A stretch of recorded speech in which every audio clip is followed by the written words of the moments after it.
Boa noite, transeuntes. Aqui é o Corvo.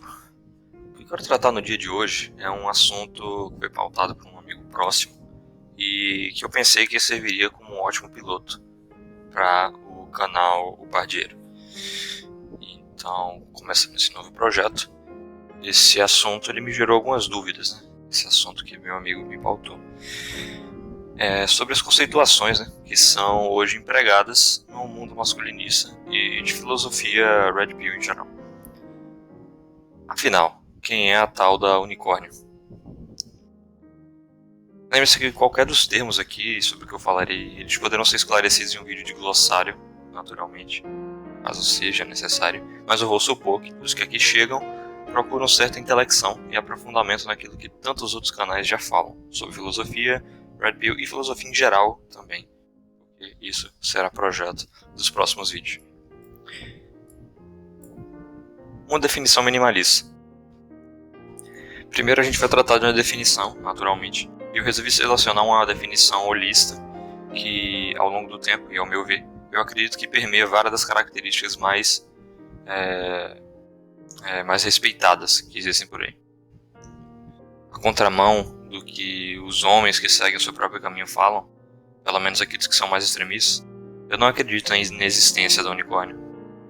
As mulheres exceção, elas são justamente o liame para aceitar uma nova definição de unicórnio. Veja, eu não estou fazendo panfletagem para aumentar os números de casamentos ou para engolir o tradicionalismo conservador, e de maneira irrefletida, principalmente considerando que eu mesmo não corro os riscos daqueles que fazem essa tal panfletagem.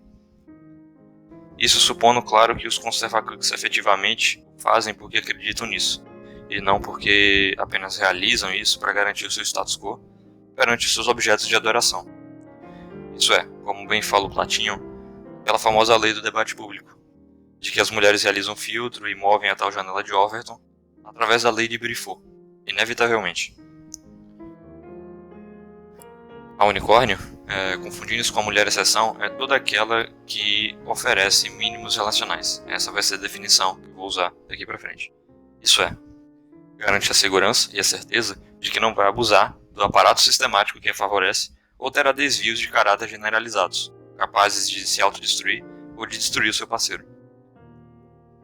Portanto, uma mulher que equitativamente dá tanto quanto recebe na relação e, no caso, manifestadamente aceita as condições de relacionamento mínimos para não desfavorecer o parceiro.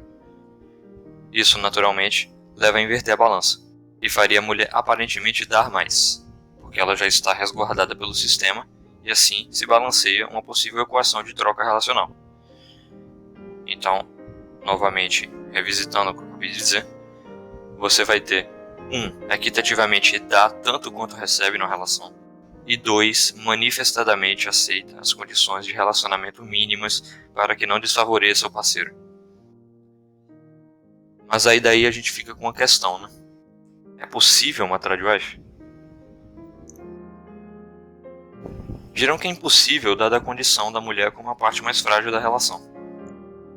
Mas não há de se falar de fragilidade dela, principalmente quando ela é amparada pelo sistema jurídico, na inversão do ônus da prova, leis feministas, reservas de mercado, do ambiente social e, em última instância, da própria força policial. Essa é a perspectiva que a gente tem contemporaneamente.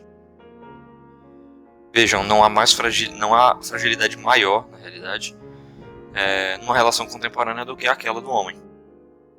Qualquer estatística que trate-o como privilegiado, mesmo se fosse verdadeira, seria apenas uma manifestação da irracionalidade masculina ao se defrontar com perigo, ou seja, ignorar consequências e agir irresponsavelmente pelo seu primitivismo guerreiro, que é o que acontece com a maior parte dos homens. Essa é a sua resposta básica, a sua resposta biológica básica. Então, se todas as mulheres elas são como as mulheres de Dostoiévski, então resta aos homens serem apenas homens de Marco Aurélio.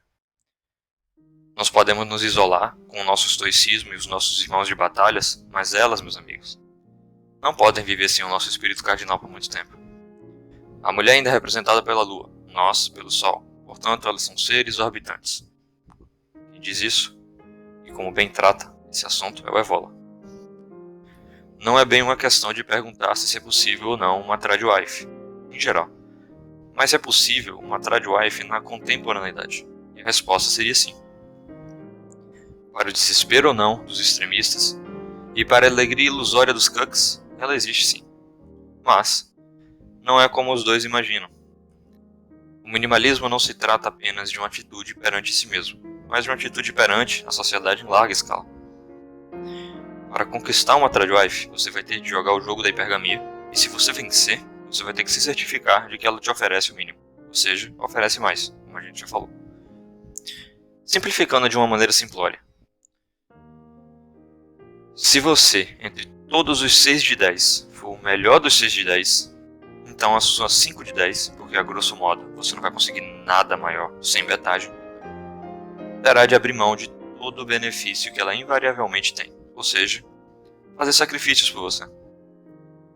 Se após todo esse processo, os dois tiverem ímpeto real de constituir uma família, pensar em amor a longo prazo e não se descobrir mentindo para o outro, você vai ter aí a sua Tradwife. Eu quero tratar agora de uma teoria mais pessoal em relação a esse assunto que a gente está abordando, que é sobre o bárbaro progressista e o ermitão conservador. Nas trincheiras do relacionamento moderno, primeiro nasce o guerreiro, o bárbaro, mesmo quando para bem ou para mal, quando ele é criminoso ou quando ele não é. Só depois floresce o asceta, o sábio, para consertar seu erro. Se não é possível, como diz Gilder, civilizar o homem com a mulher, então que todos os homens se tornem ascetas e sábios. Não existe maior afronta ao feminismo e ao progressismo do que isso. O fato evidente é que não existe mais o bárbaro conservador, ele está morto e enterrado. Caso deseje se tornar um conservador, ele necessariamente se tornará um ermitão. O bárbaro de hoje, ele é um progressista por excelência. O bárbaro é o típico caso do conserva cuck, e o ermitão, quando ele é progressista, é o que a gente chama de cavaleiro branco. Nada mais é do que um soibã. Essa é a condição do verdadeiro conservador, um ilhado involuntário, estátua monocromática e solitária preservando uma igreja em ruínas. Isso é o ermitão por excelência. Tudo poderia ser prevenido pela tradição? É evidente que sim. Mas a ocidentalidade cristã não está preparada para destituir o delírio moderno iluminista que a gente vive. Até começar o colapso e as regras de casamento inverterem novamente em favor da masculinidade, restará, amigos, apenas conselhos. Nós podemos nos blindar disso tudo. E é para isso que devemos entender como nos proteger da feminilidade vil, da hipergamia e das alpinistas de cabelo colorido. Para ajudar na compreensão da influência fática da globalização nos relacionamentos e em nossa macrovisão, pretendo levantar o debate sobre a sociedade da leveza, que é uma temática muito importante para a filosofia contemporânea, no próximo vídeo, claro. Bom, era isso que eu desejava conversar com vocês. Talvez eu traga um segundo vídeo sobre essa mesma temática aqui desse vídeo. Mas até lá, durmam os que conseguirem, e nos vemos em breve, amigos.